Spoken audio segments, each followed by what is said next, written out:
Здравейте, приятели, от мен и от Endeavour Houses. Денят е страхотен, да ви запозная с парка, в който бягам почти всяка сутрин, ако не е лошо времето. Пролетта идва тук, макар че ето на Маунт Чарлстън имаме все още сняг. Има супер много хора, които спортуват всяка сутрин и си разкарват кучетата в определена секция в парка, не навсякъде, за да могат другите спокойно да се разхождат и да спортуват.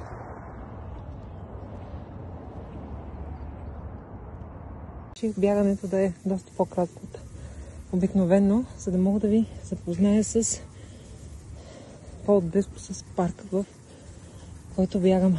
Вероятно ще съм още малко задъхана, извинявайте за което.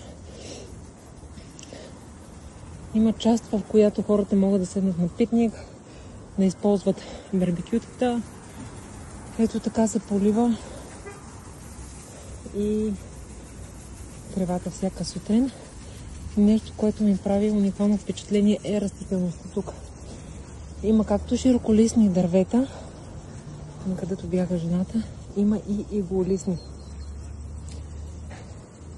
Има местенце специално за волейбол, скамейки обособени и тук отново имаме барбекю зона.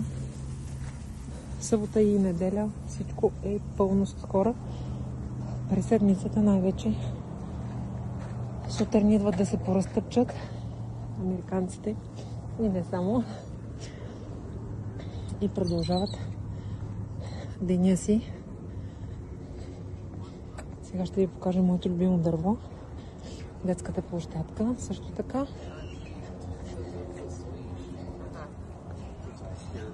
Излишно е да казвам, че е супер чисто. И ето с тези машинки хората обработват и почистват алеите всяка сутрин.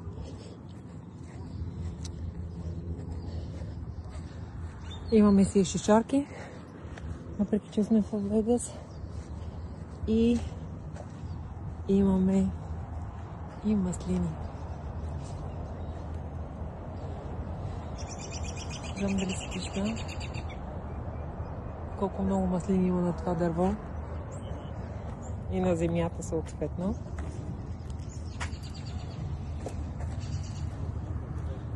Тук предполагам ще се види по-добре.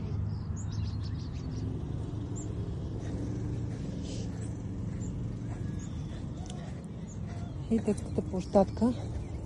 И ето как изглеждат камионите, които събират боклука всяка сутрин. То всеки един район в града има различен ден, в който се събират боклуците. Малко по-късно ще ви покажа в жилищната част как се събират боклуците, къде се остават контейнерите, кой ден съответно се остават. Здравейте, приятели от света на Endeavour Houses. Сега ще ви покажа къде стоят кофите за боклук. Малко по-рано във видеото ви показах огромната машина, която събира боклука. И ето, между къщите, къде стоят и кофите за боклук. Като може съответно да си поръчате 1, 2, 3, 5, 10 кофи, за които съответно се заплаща допълнително. Тук боклука се плаща на всеки 3 месеца, мисля, че е около $70. Има хора, които вместо до къщите си държат боклука в самите гаражи, но в случая съседката предпочела да си държи кучетата там. Има огромни глоби, ако боклука стои пред фасадата на къщата. Затова всичко изглежда толкова чисто и подредено. То е и чисто и подредено, защото просто хората си спазват законите. Очакване на майстора и да видим каква оферта той ще ни даде. Както разбрахте, моята страст са ремонтите, особено тези, които са свързани с цялостната промяна на домовете на хората. Тук имаме малък проблем с покрива, 'Поне така изглежда да е малък. Да видим какво ще се окаже. и да ви споделя разликата между българските и американските майстори. Разлика няма. Винаги взимайте по 2-3 оферти. Никога не се съгласявайте на най-ниската оферта и работете с препоръчани хора. Дългогодишният ми опит това показва, но най-хубавото е, когато имате собствен екип и може да разчитате на него. Така че ако имате нужда някой да влезне в вашето жилище, да направи перфектния ремонт, свършете се с нас. Ето го и моят човек. Качва се на покрива. И да видим какво ще се окаже. Как процедираме тук? Хората идват, дават си офертите и решаваме дали ще работим заедно. Тоест, колкото повече хора познавате, толкова по-добре.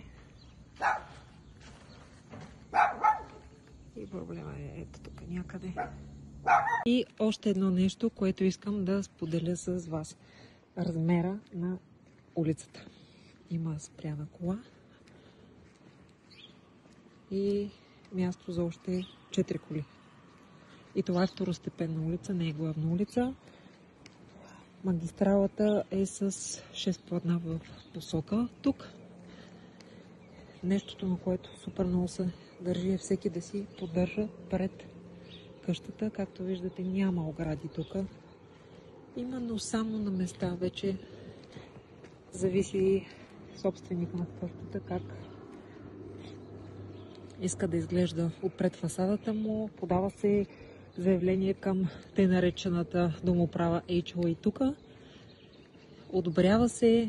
Това важи за абсолютно всичко по фасадата, без значение дали искате да смените прозорците, дали искате да пребоядисате. Трябва да имате разрешение от асоциацията, в която живеете.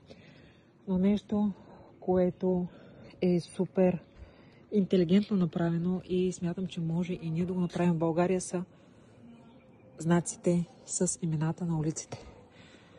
Както виждате тук, в този стълб, така и там са посочени улиците в вертикала и в хоризонтала съответно. И човек може да види номерата, малките и големите, съответно дали е север или юг. И има толкова много информация на тази табела, че няма как да се обърка. И вече на самите къщи има номера. Докато в България какво правим? Как се казваше тази улица? Чакай да видя, има ли тук нещо на вратата? Няма. Тук няма табелка. Чакай да видя на следващата къща. Безумие. Това просто е безумие. Тук всяка една къща си има номерче и имената на улиците са в всяко начало на улицата. И съответно в другия край. Толкова е лесно, толкова е просто и се надявам съвсем скоро да стане и в България. Ще бъде много удобно за всички, да не говорим само за големите градове. Говоря най-вече и за селата. Майстора дойде, огледа покрива и очакваме неговата оферта. А за да се запознаете с всички наши проекти, може да влезете на нашата страница www.endervahouses.com. Скролвате надолу и отивате в секция галерия. Там ще видите всичките обекти, които сме правили и тук, и в България, преди и след нашата намеса. Благодаря ви, че останахте с мен до края. Очаквайте следващото интересно видео, което съм ви подготвила.